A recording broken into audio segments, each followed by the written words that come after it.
Okay, we are at game 17 of chapter 4 of the Lasker Method, how to improve in chess, a manual for modern day club players. Okay, game 17 was played between Sergei Korolev and Viktor Korchnoi in Leningrad, the Championship of Leningrad in 1973. 1973, Korchnoi was practically at the top, I think, of his career, practically. E4, E6, and Queen E2. This Queen E2 move, it's a Chigorin idea, and they say it here. It says Chigorin's old opening idea, which is nowadays considered an eminently playable experiment to sidestep French main lines. Among its contemporary practitioners are original grandmasters such as Alexander Morozevich and Christian Bauer. For the moment, White wants to hamper the direct d7, d5, so that's what he wants to stop. c5, g3, and this at this point is not, I don't know if it's Chigorin's idea, because this becomes what? It's becoming a King's Indian attack, right? Knight c6, c3, g6, bishop g2, bishop g7, knight f3, knight g e7, castle, and b6. Okay, at the moment I don't even know if it's a King's Indian attack. Let's see how the opening goes. And let's see what it says. A bit slow, and this invites White to take immediate action, but maybe Korchnoi underestimated White's next move. Both d5 and d5 comes into consideration. So instead of b6, he had to play d5 or e5. Now the problem is that he has this in the center, so maybe he didn't want to do d5 and try to let the opponent open the center, right? So we have b6, White plays d4 and castle, leaving the White center unchallenged, but if Black takes the bait with c takes d4, c takes d4, knight takes d4, knight takes d4, bishop takes d4, White will play e5, okay? And it seems a kind of very long line to calculate in a game, but again, it seems that instead of castle to take in the center, you give White the chance to open the files, so it doesn't make much sense because it's very dangerous to leave a king in the center. Rook d1. I think everybody have seen many of Kasparov game where when the opponent leaves the king in the center just for a second, Kasparov open the lines, sack and destroy. So I think, but obviously in 1973, I don't know, maybe they just saw the games of Morphy or the games by Tal, so for that reason one wouldn't want to leave the king in the center. Now, yes, c takes d4, c takes d4, d5. But this d5 at this point invites this move, but it seems to me a problem with this kind of complex of dark square weaknesses. And let's see what they say. The scene is set. White has a space advantage in the direction of Black king side, and Black should try to find counterplay, probably on the queen side. Okay, e5, bishop f4, h6. This h6, I don't know if it's good. It makes more sense to try to develop on the queen side, in fact, and lay the pawns where they are. h4, bishop e6, queen d2, king h7. This is the reason, right? Because as you can see, it gave white an attack, and this is Korchnoi, one of the top players in the 1970s. So it doesn't make much sense, right? Knight c3 and queen d7.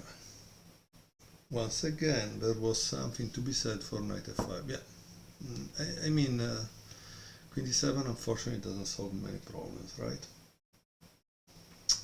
So let's see how it does continue, okay? Bishop f1, bishop takes f1, and the rook takes f1. e4. That is the start, it says. Okay. King g2, knight a5, h5. And now, yes, there is obviously g5. And here it says the central structure more or less cuts the board in two. Okay, king side, queen side. And white has a lot of focus on black's king side. If he does not want to lose the initiative, he should attack. But honestly, this is clear at this point, you know.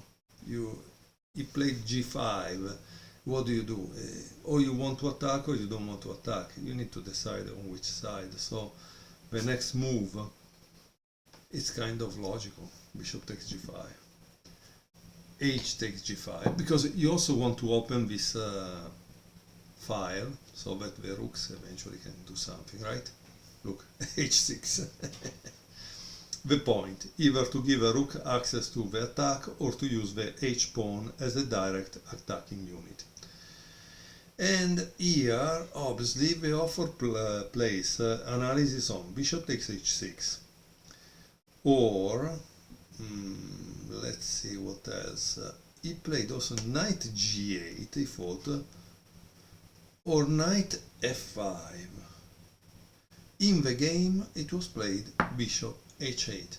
So, if you were white and you want to place yourself in a tournament situation, try to calculate what would you do against bishop takes h6, knight f5, and also rook g8. Or no, so yeah, a possible rook g8. It could be, maybe. In any case, that's the point, you know? That bishop takes g5, it was logical. h6 needs to open the lines, but at this point you need to know how you will actually win the game, okay? So he played bishop h8, knight takes g5, king g8. The situation looks very bad at this point, right? And here the authors put analysis on this, how white would win on this move, okay? h7, king g7, and rook h1.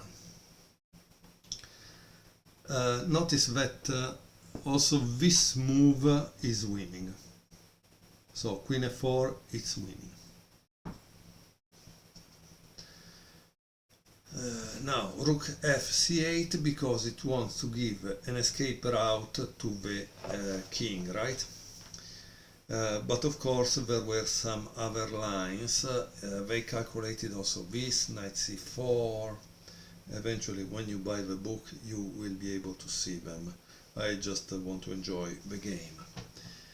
Knight g e4, beautiful move, beautiful move. Can you imagine? He's giving this because he wants to enter here.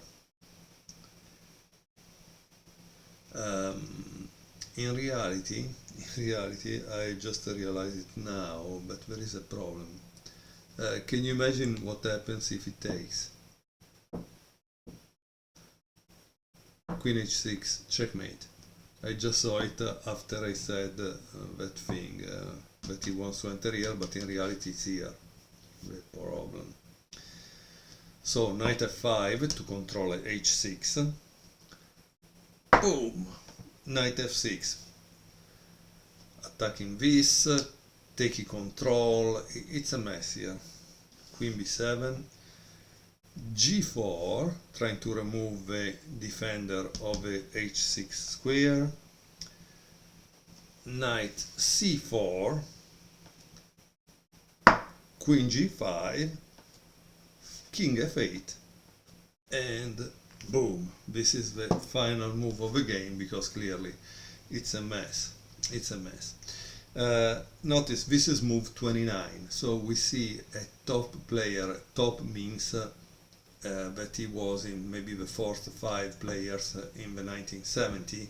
So there was Karpov, Korchnoi, obviously Fischer, but Fischer wasn't playing, Preuss, Pasky, but Korchnoi really strong. And here it says, rarely has the great Viktor Korchnoi been crushed so devastatingly, and that by a fairly unknown player. In fact, yeah, the name Sergei Korolev doesn't ring any bell.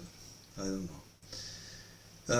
With a stabilized center and a substantial inferiority in force on the king side, it is a thankless job to defend. So this was game 17. I hope you enjoyed it. It was really beautiful. I wasn't aware of this game. And this may make you stop playing the French defense, right?